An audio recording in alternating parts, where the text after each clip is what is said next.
పోతుంటే వారు అద్భుతమైన వారి సాక్ష్యం చెప్పారు. సాక్ష్యం మరి నన్ను కదిలించింది. వారి యొక్క మరి చిన్నతనంలో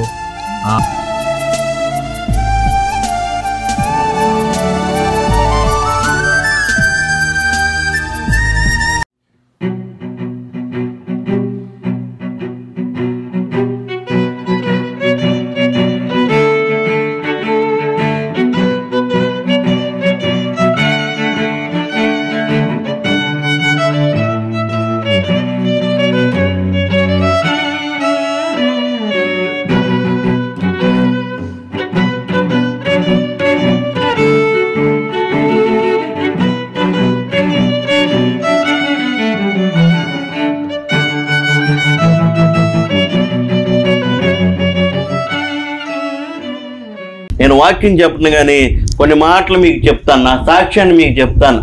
మేము యేసు ప్రభు అంటే తెలియదు, మాకు యేసు ప్రభు కలిగినటువంటి వారం కాదు. మాది బాపట్ల, ఇప్పుడు జిల్లా అయింది బాపట్ల, మాది బాపట్ల దగ్గర, పొన్నూరుకి బాపట్లకి మధ్యలో.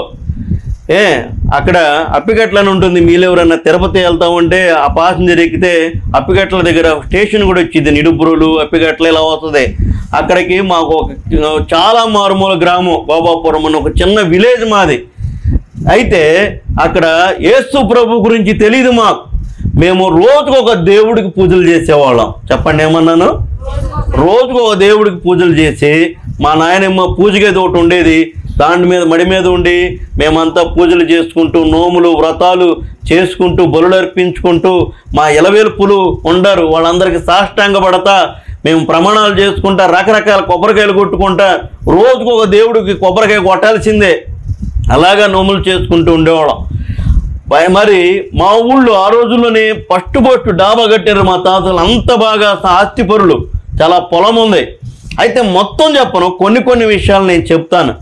మా తాత మా నాన్న 8-9 ఎకరాల పొలాన్ని కేవలం త్రాగడానికి మాత్రమే అమ్మేశారు. ఈ విగ్రహారాధన చేస్తా త్రాగుడికి అమ్మేశారు. కేవలం గంజాయి మందు. ఎట్ట తాగుతారంటే, ఇప్పుడు మీరు మటన్ కొట్టే సాహిబ్ గారి దగ్గరికి వెళ్తే లుంగి ఎట్ట మడత పెడతారు, ఎట్ట మడత పెడతారు కదా.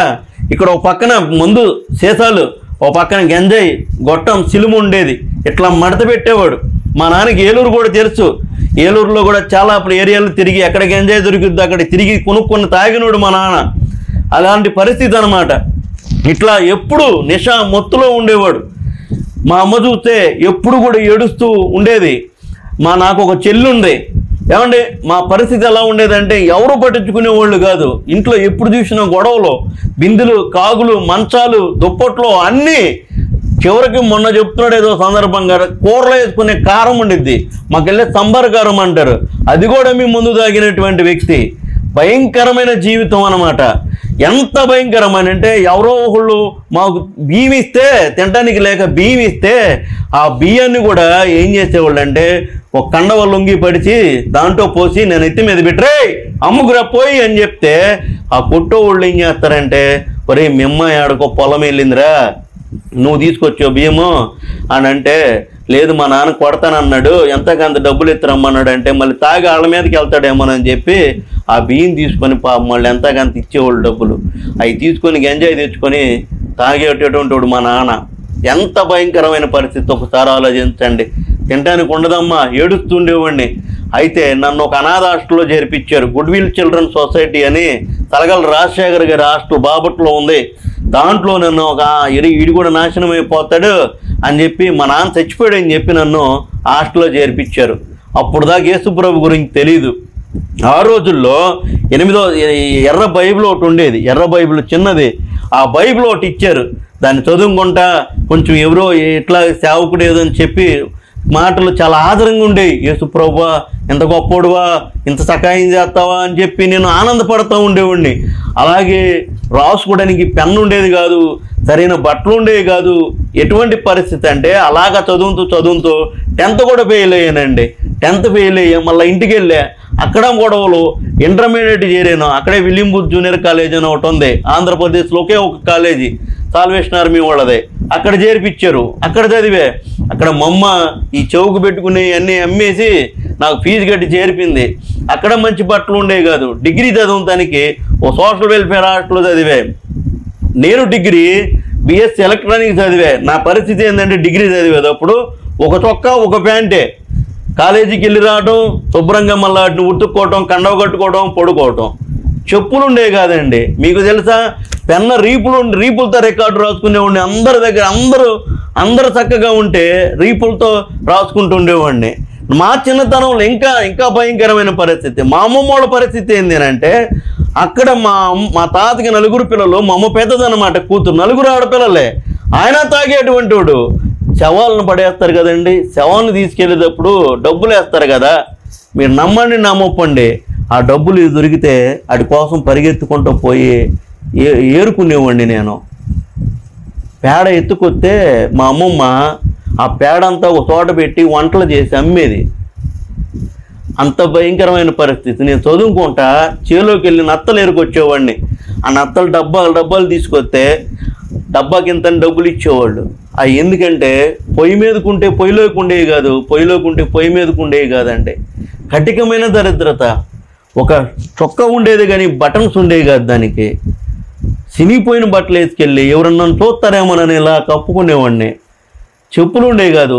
తల్లిదండ్రుల పరిస్థితి చూస్తే అలాగా మనశ్శాంతి లేదు. చచ్చిపోదాము అనుకున్నా. డిగ్రీ చదివేటప్పుడు లోకాన్ని బీఫార్మసీ చదువుతున్నాడు. రే తమ్ముడు చచ్చిపోతావరా, ఎందుకంటే పోలీసులు వెళ్తూ ఉండేవాళ్ళు. అర్ధరీత్రు అక్కడే కూర్చునేవాళ్ళు ఫుట్పాత్ మీద.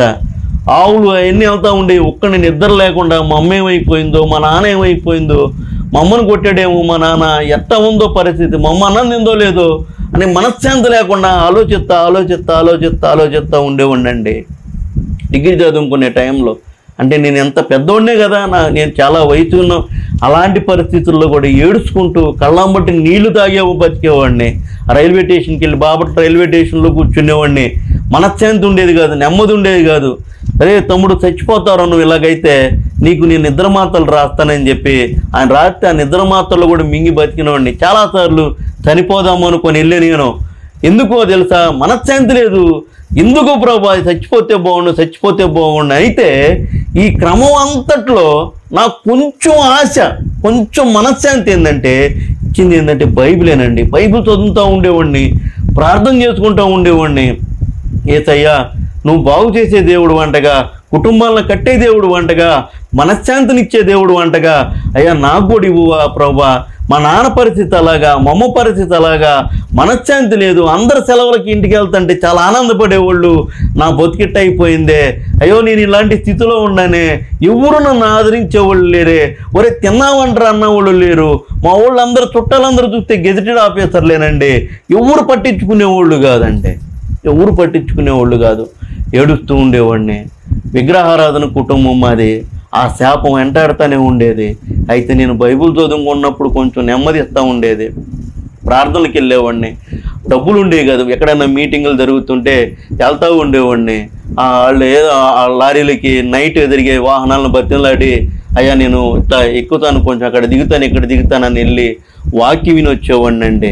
అలాగ వాక్యం నేర్చుకున్నా. నేను చాలా కష్టపడ్డా. బైబిల్లో నువ్వు ప్రార్థన చేసుకుంటా, ఎక్కడ ప్రార్థన జరిగితే అక్కడికి వెళ్ళి చాపలు వేయటం, ఇలాగా పరిచర్య చేయటం, సేవకుల దగ్గరికి వెళ్ళి వాళ్ళ కాళ్ళు వత్తటం, వాళ్ళకి పరిచర్య చేయటం, ఇలాగ రకరకాల పరిచర్య చేసి మళ్ళీ ఇంటికి వెళ్తే మనశ్శాంతి ఉండేది కదా. మా అమ్మ మా నాన్న ఆయన గంజాయికి బానిస అయిపోయాడు, ఇళ్ళ మీదకి వెళ్ళిపోయాడండి. గంజాయి ముందు 2 కలిపి తాగితే ఎలా ఉండిద్దంటే మనిషి ఆ బుర్ర మన ఆధీనంలో ఉండదు. ఆ మనిషికి ఏదో ఆలోచిస్తున్నాడు అదే చేయాలనిపిస్తుంది.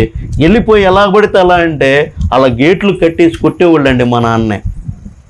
అంత భయంకరమైన పరిస్థితి. నేనా ఏడ్చుకుంటూ ఉండేవాడిని. యేసయ్యా నువ్వు బాగు చేస్తావంట కదా, యేసయ్యా నువ్వు స్వస్థపరుస్తావంట కదా, అయ్యా నువ్వు మనశ్శాంతి ఇస్తావంట కదా, నెమ్మది ఇస్తావంట కదా. మేము అనేక గుళ్ళు తిరిగామే, గుడి చుట్టూ తిరిగామే, కొబ్బరికాయలు కొట్టామే, సాష్టాంగపడ్డామే, నోములు వ్రతాలు చేసామే, తిరణాలకు వెళ్ళి జాతరలు కొలువులు ఇవన్నీ చేసామే. ఎక్కడ లేదే. నీ మాటలు ఏంటంటే నాకు కొంచెం ఆదరణగా ఉంది కదా అయ్యా, యేసయ్యా నువ్వు బాగు చేయి అని చెప్పి నేను ఎంతగానో ఏడుస్తూ ఉండేవాడినండి. ఎంత ఏడ్చేవాడినంటే మంచం మీద పడుకొని బొక్కబొరలు తిరిగి పడుకుంటే అమ్మా నేను మంచం లేపిన తర్వాత నా కళ్ళమ్మడి నీళ్ళు కింద ఉండేవి. అంతగా ఏడ్చేవాడినండి నేను. ఇప్పటికి మీరు నా మోకాళ్ళు చూడండి ఎంత అరిగిపోయి నల్లగా ఉంటాయో.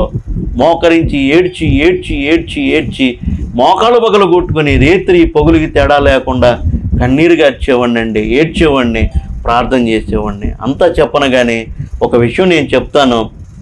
అలాంటి పరిస్థితుల్లో 10th కూడా ఫెయిల్ అయినటువంటి నన్ను దేవుడు ఈరోజు ఎంతగా దేవుడు కృపను బట్టి నన్ను హెచ్చించాడో తెలుసా? సిఆర్రెడ్డి ఇంజనీరింగ్ కాలేజీ తెలుసా మీకు? కొట్లూరులో ఉండిద్ది. దాంట్లో నేను అసిస్టెంట్ ప్రొఫెసర్ని. నేను 10th ఫెయిల్ అయినటువంటి నేను ఒక అసిస్టెంట్ ప్రొఫెసర్ని అండి. ఇంజనీరింగ్ కాలేజీలో అసిస్టెంట్ ప్రొఫెసర్ నేను. 7 గంటల దాకా న్యాక్ వర్క్ జరుగుతుంది, 7 గంటల దాకా కాలేజీ పెట్టారు. సహోదరి గారు 7 గంటలకి ఉండాలేనంటే నేను పర్మిషన్ పెట్టి పరిగెత్తుకుంటూ వచ్చాను. ఒక విషయం నేను చెప్తాను, నేను పేడెత్తేసుకునేటువంటి నత్తలు ఎత్తుకునేటువంటి 10th ఫెయిల్ అని అడుక్కుని చిల్లర డబ్బులు తీసుకునేవాడిని నేను. పిన్ని అబ్రామాయి గారు తెలుసు సహోదరికి. 2 సార్లు విమానంలో వెళ్ళానండి. నేను ప్రయాణం చేశాను వాక్యం కొరకు. 2 సార్లు విమానం ఎక్కా. ఆ విమానంలో ఆ కిటికీ పక్కన కూర్చొని ఏడుస్తున్నా, అందరూ మాట్లాడుకోండి అంటే పేడ తట్టని ఎత్తి మీద పెట్టుకున్నది. పేడ దాంట్లో నుంచి కారుతూ ఉంటే నా మీదకి అది గుర్తు చేసుకున్నా. నేను ఆ నత్తలు ఎత్తుకొస్తుంటే ఆ నత్తల్లో నుంచి నా జిగురంతా నా మీద పడుతుంటే అది గుర్తు చేసుకున్నా. ప్రభు, నేను ఏ పాటి వాడిని, నా బ్రతికే పాటిది, నా జీవితమే పాటిది. నన్ను ఈ స్థితిలో నువ్వు ఉంచావు, విమానం ఎక్కించావు నన్ను. అమ్మా, ఎందుకు చెప్తున్నానంటే ఇది గొప్పదా అంటే నా స్థితికి నేను బతికిన బతికి అది గొప్ప విషయం కాదా? నేను వచ్చిన పరిస్థితికి దేవుడు నన్ను చూసిన చూపు గొప్పది కాదా? పిల్లలు పుట్టరన్నారు నన్ను. కానూరి మాధవి గారు చూపిస్తే మా ఆవిడికి థైరాయిడ్ వచ్చి భయంకరమైన పరిస్థితికి వెళ్తే నేను పిల్లలు పుట్టకముందే ప్రార్థన చేశాను. ఆమె కడుపు మీద చేయబెట్టి, ప్రభా పిల్లోడికి పొడుకునిత్తనం నాకు, వాడి పేరు జోయల్ రాజు అని పెడతానని చెప్పి ప్రార్థన చేసి ఇప్పుడు వాడు 7వ తరగతి సిఆర్రెడ్డి పబ్లిక్ స్కూల్లో 7వ తరగతి అండి. ఎందుకు చెప్తాను? ఇవన్నీ సాక్ష్యాలు, సజీవ సాక్ష్యాలు. ఏ కట్టుకథలు కాదు, మీకు చూపించిన చరిత్రలు కానీ ఇవన్నీ. నేను ఇంత ఫస్ట్లో చెప్పే డేవిడ్ బెన్సన్ హిడోస్ అని ఎముకల్లో అగ్ని అని బుక్ ఉండిద్ది. మీ అందరికీ చెబుతున్నా 2 చేతులు జోడించి ఆ బుక్ చదవండి. ఆ చరిత్ర, ఆయన చరిత్ర ఉండిద్ది. డేవిడ్ బెన్సన్ హిడోస్ గూగుల్లో కొట్టినా కానీ తెలిసిద్ది ఆయన గురించి. సెయింట్ ప్యాట్రిక్ పాముతో సవాలు చేసినటువంటి సేవకుడు. ఐర్లాండ్ అనే దేశంలో ఆయన ఆజ్ఞాపిస్తే పాము లేదు. అమ్మా, నువ్వు వింటున్నావు చూసి యేసు ప్రభు గురించి చాలా తక్కువ. యోబు గ్రంథంలో అంటాడు, ఈ ఆకాశము భూమి వీటిలో జరుగు సమస్తము నక్షత్రము వాటన్నిటినీ నువ్వు చూడగా మహా ఆశ్చర్యం కలుగుతుంది, భయం కలుగుతుంది. అయితే వాటిని గురించి, ఆయన గురించి మనకు వినపడుతుంది మెల్లని గుసగుస శబ్దం అంట. ఏంది? ఒక మనిషిని లేపడం, సూర్య చంద్రుల్ని ఆజ్ఞాపించి అలా ఉంచడం, నక్షత్రాలను నియమించి వాటికి పేర్లు పెట్టడం. ఏమా, ఈ సూర్యుడు ఎక్కడ ఉండాలి అక్కడ, నక్షత్రం ఎక్కడ ఉండాలి అక్కడ, ఎప్పుడు ఎలాగ పని చేయాలి, చంద్రుడు ఎప్పుడు రావాలి, గాలి ఎలా ఉండాలి, మనిషికి ఎంత ఆక్సిజన్ కావాలి అంత, ఇవన్నీ కూడా ఆయన కార్యాల్లో మిక్కిలి మెల్లనైన గుసగుస శబ్దం అంట. ఈ రాత్రి నేను అంటానమ్మా, నీకున్న పరిస్థితి ఏదైనా, అమ్మా ఈ రాత్రి నన్ను సజీవ సాక్ష్యంగా పెట్టాడా పెట్టలేదు? చెప్పండి, ఎంతమంది విన్నారు? అర్థమైంది నా సాక్ష్యం? చాలా పెద్ద సాక్ష్యం. నేను వాక్యం చెప్పాలి వాస్తవంగా, కానీ దేవుడు ఇక్కడికి వచ్చి ప్రార్థిస్తున్నప్పుడు ఈ మాటలు తెలియజేయమన్నాడు. వాక్యం మనందరం వింటాం, చాలా మంచిగా వింటాం. కారణంలో గుర్తుపెట్టుకండి, నా పేరు ఇప్పుడు బర్నబాస్. నేను ఫిలదెల్ఫియా మెడికల్ చర్చిలో అసిస్టెంట్ పాస్టర్గా కూడా చేస్తున్నాను. నేను ఆయా ప్రాంతాలకు వెళ్ళి దేవుని వాక్యం అందించడానికి కూడా దేవుడు నన్ను వాడుకుంటున్నాడు. పెంట కుప్పల మీద నుండి నీళ్లను లేవనెత్తివాడు ఆయనే. ప్రధానులతో, తన ప్రజల ప్రధానులతో వారిని కూర్చుండబెట్టుటకై లేవనెత్తుతాడంట. అమ్మాయి పరిస్థితి ఏదైనా, నీ స్థితిగతి ఏదైనా, అయిపోయిందిరా బాబో, నా పరిస్థితికి వద్దు, నా బ్రతుకు వద్దు, ఈరోజు చచ్చిపోదని నేను అనుకున్నటువంటి పరిస్థితితో ఈ రాత్రి నువ్వు వచ్చిన నీకు ఒక శుభవార్త ఏంటో తెలుసా?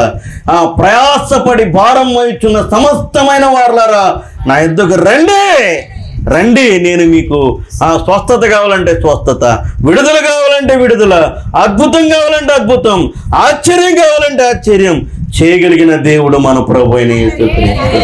కన్నీటిని నాట్యంగా మార్చగలిగిన దేవుడు అండి ఆయన. అమ్మా, కన్నీరు కారుస్తూ ఉంటే అదే బ్రతుకు కాదు.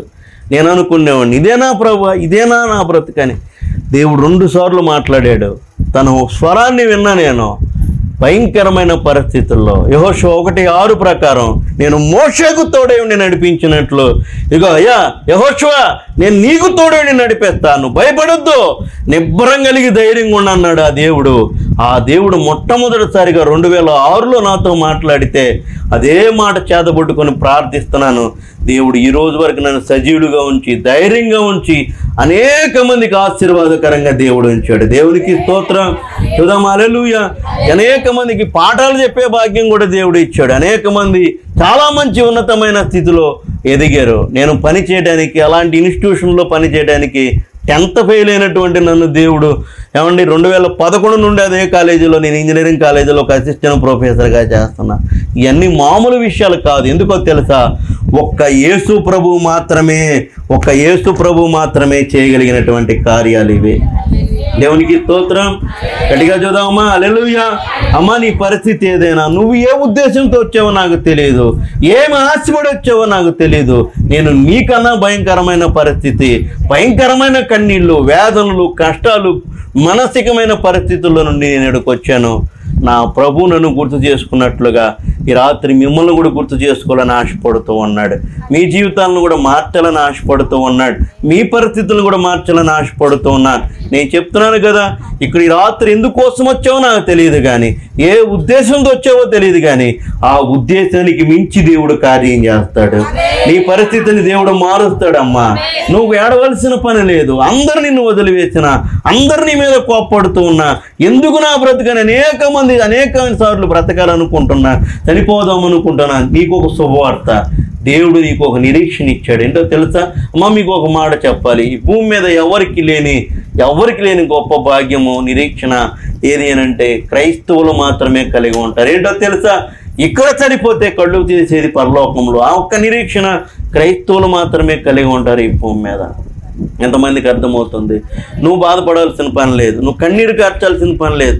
నీకన్నా దరిద్రమైన పరిస్థితి, శవాల దగ్గర చిల్లరేరుకొని పెరిగినటువంటి నన్ను దేవుడు ఈ పరిస్థితిలో నన్ను ఉంచాడు. దేవుడు కృపకి నేను సాష్టాంగ పడుతున్నాను. అదే దేవుడు నిన్ను దర్శిస్తున్నాడు. నిన్ను ఉన్నతమైన స్థితిలోనికి దేవుడు తీసుకొని వెళతాడు. దేవునికి స్తోత్రం. గట్టిగా చూద్దామా హల్లెలూయా. నేను ఈ మాటలు నేను ముగిస్తూ ఉన్నాను. అంటే వాక్యం చెప్దాం అనుకున్నాను. మరొకసారి ఎప్పుడైనా అవకాశం వస్తే మళ్ళా కొంచెం సాక్ష్యం, మళ్ళా వాక్యంతో నేను మీ ముందుకి వస్తాను. ఈ అవకాశం ఇచ్చిన దేవదేవునికి మీ అందరికీ హృదయపూర్వకమైన వందనాలు. ప్రైజ్ ది లార్డ్ అండి. ఒక మంచి సాక్ష్యాన్ని విన్నారు కదా. నేను వాస్తవంగా ఏలూరు ఒక ప్రోగ్రాంకి రావడం జరిగిందండి. మరి ఆ ప్రోగ్రాంలో అయ్యగారు వాక్యానికని అయ్యగారికి సమయం ఇచ్చారు. అయ్యగారి పేరు బర్నబాస్ గారు. నేను ఊరికనే ఆ ప్రోగ్రామ్ షూట్ చేద్దామని చెప్పి వారు అద్భుతమైన వారి సాక్ష్యం చెప్పారు. సాక్ష్యం మరి నన్ను కదిలించింది. వారి యొక్క మరి చిన్నతరంలో వారు పడిన కష్టాలు, వారు పడిన మరి వేదన, ఇప్పుడు దేవుడు వారిని అద్భుతంగా ఒక సేవకునిగా వాడుకుంటున్నారు. అలాగే అనేక మంది యవ్వనస్తులకి చదువు చెప్తూ వారిని భావితరాలకు ఉపయోగకరంగా వారికి చేస్తూ ఉన్నారు. థ్యాంక్ యూ అండి. Praise the lord.